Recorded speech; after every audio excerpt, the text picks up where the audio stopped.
Sobat Agri, kembali lagi ke podcast kesayangan kita, Imagination.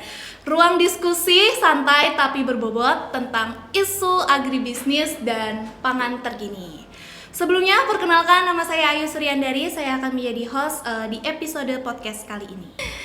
Oke guys, seperti yang kita tahu bahwasanya menjelang momen lebaran seperti ini, harga bahan pangan itu sering melonjak naik, kemudian stok berkurang dan masyarakat mulai panik akan hal itu.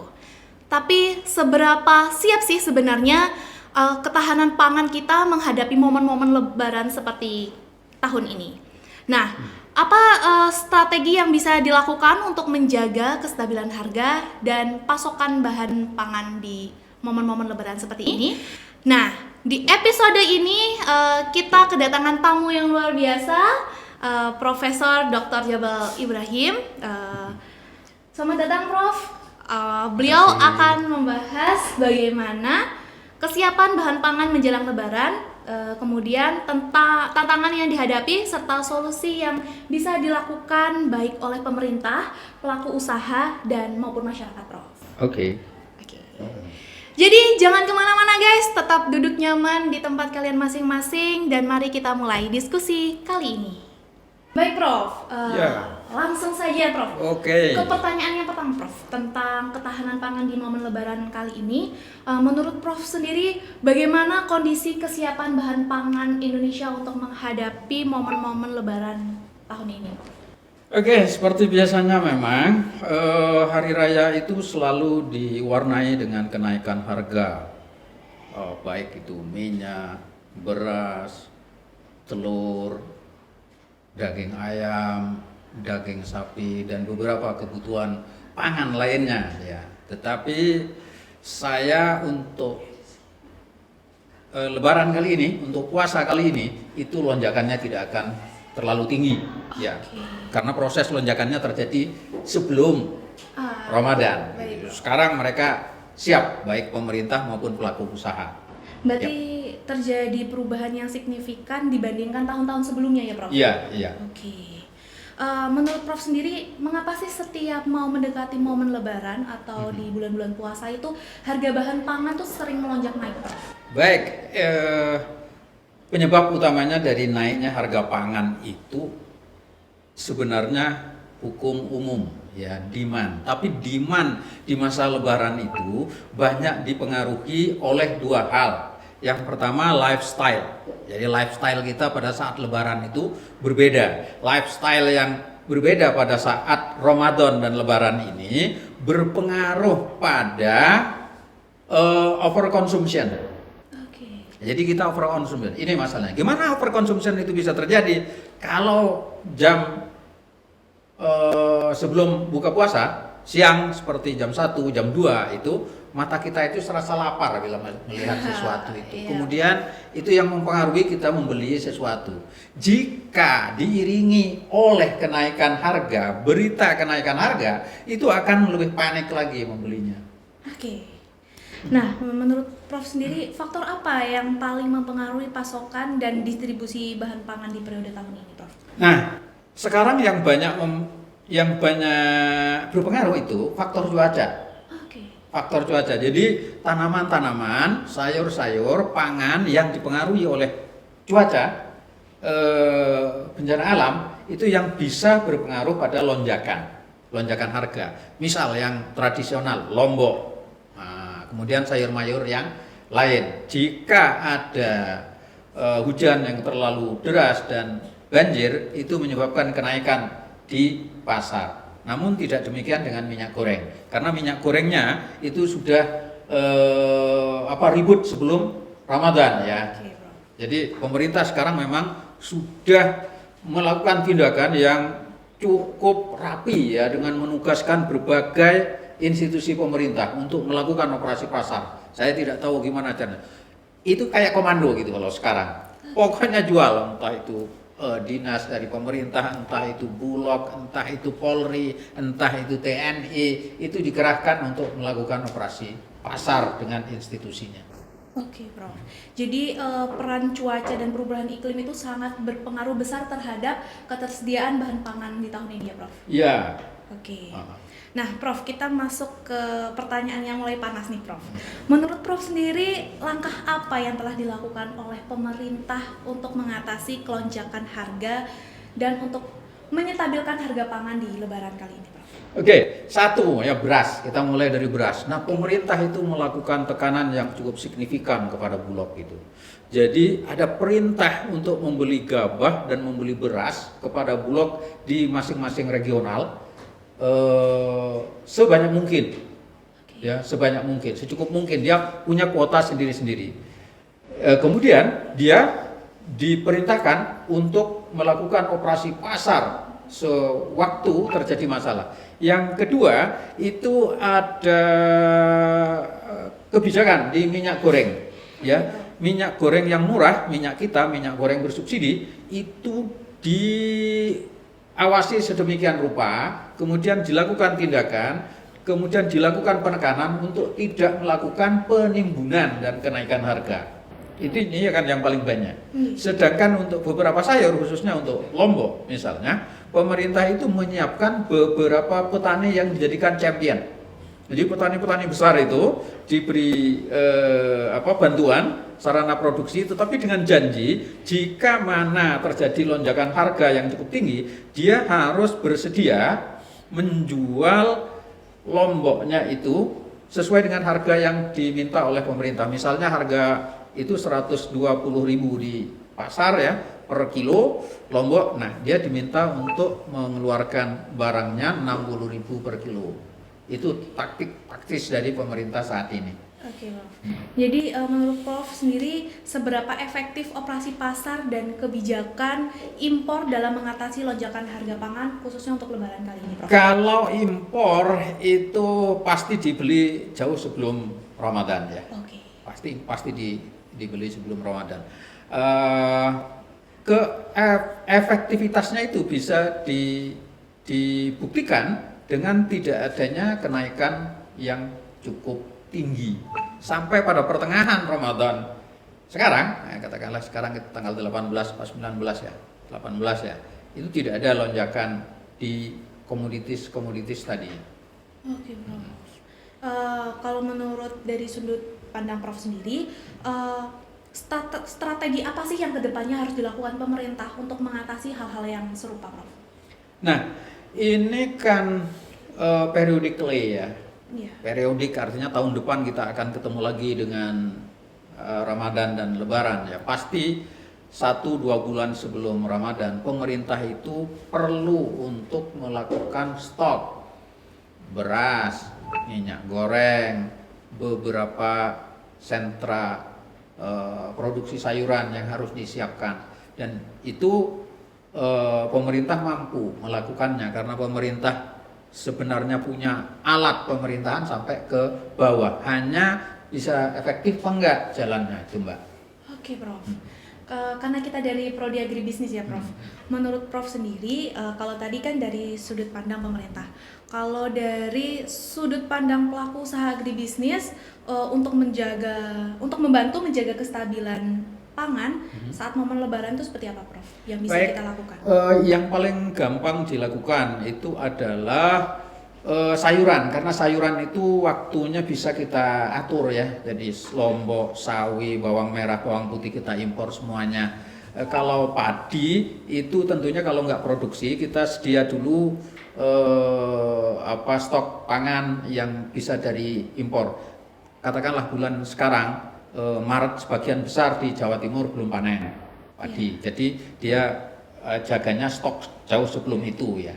Kesediaannya. Tapi kalau sayuran, petani-petani itu bisa melakukan jadwal tanam.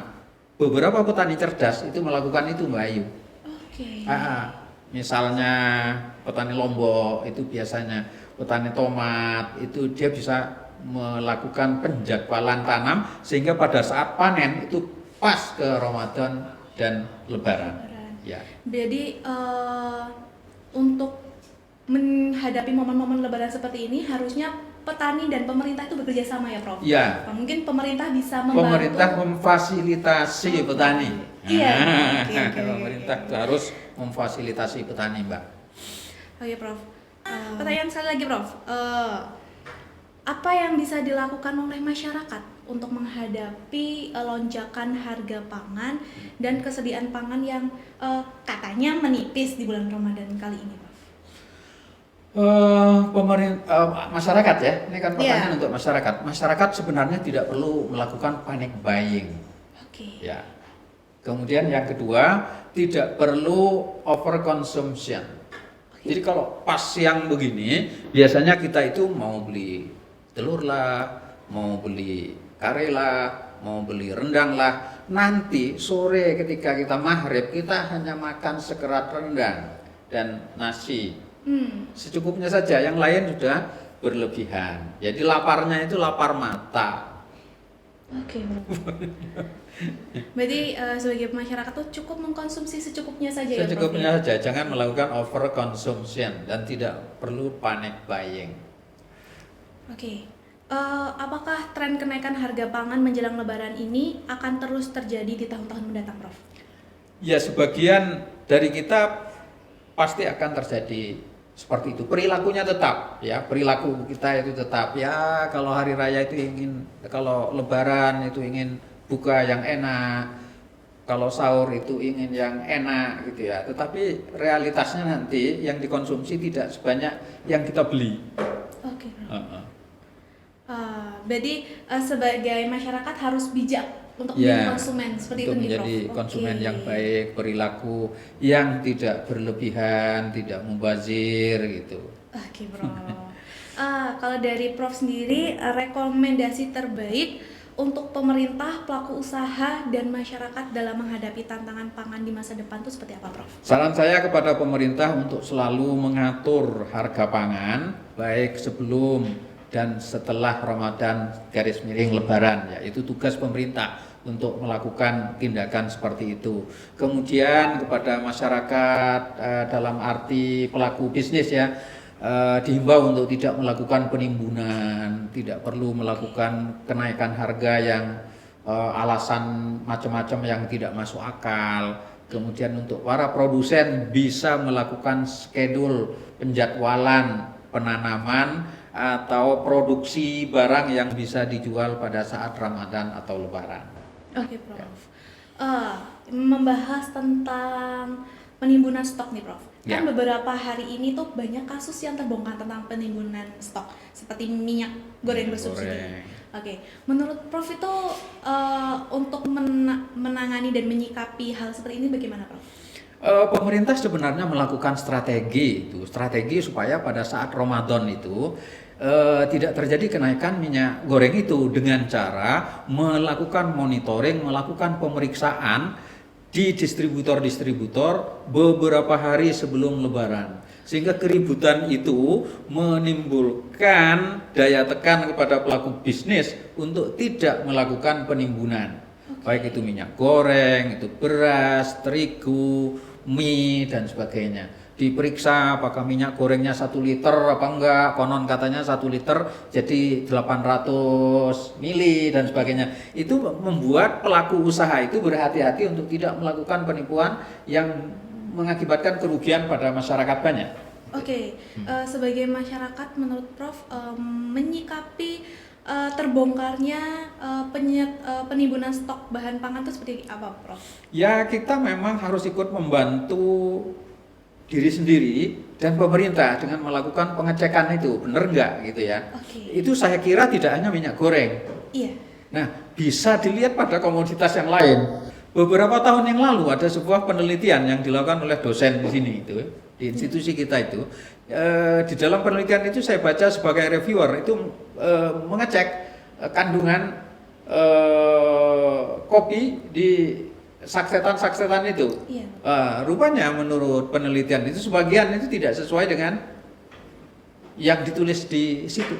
Ya, misalnya 100 gram, ternyata cuma 80 gram Pak katanya. Oh ini misalnya 200 gram, ternyata nggak sampai 200 gram, hanya 175 dan sebagainya. Nah itu kan sama dengan minyak goreng itu tadi. Jadi nggak hanya minyak goreng, kemasan yang lain masyarakat bisa melakukan tindakan pengecekan itu dan memberikan laporan. Oke. Ya, laporan secara resmi. Misalnya kepada Yayasan Konsumen Indonesia, bisa melakukan laporan kepada Badan Pangan Oke. Nasional yang ada di daerah masing-masing. Oke, Prof. Ini untuk masyarakat awam di luar sana, saat mereka ingin melaporkan ke dinas terkait, itu bagaimana sistemnya, Prof?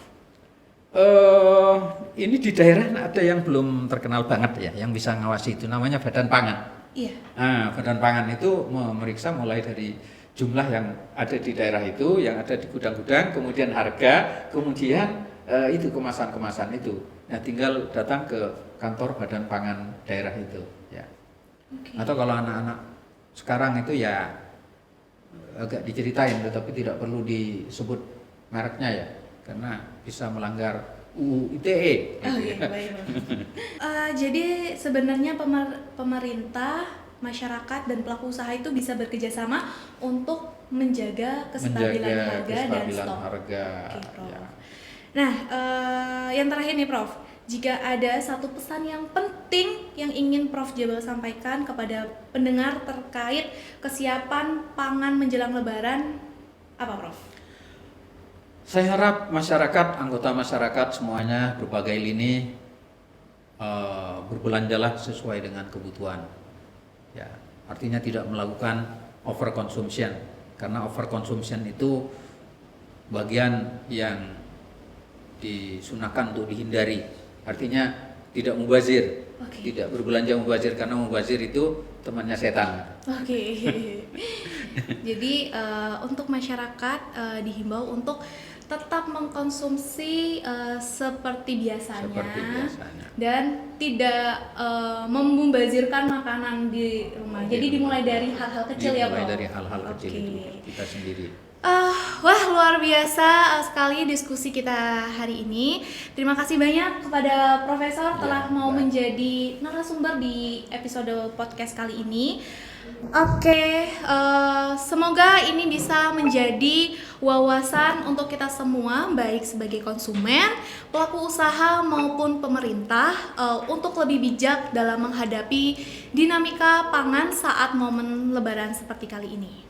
Nah, buat Sobat Agri yang sudah mendengarkan podcast ini sampai akhir, jangan lupa untuk terus update informasi seputar agribisnis dan isu-isu pangan, tentunya di podcast Imagri Nation. Sampai jumpa di episode berikutnya, tetap bijak dalam konsumsi dan selamat mempersiapkan momen Lebaran yang penuh berkah ini. Terima kasih.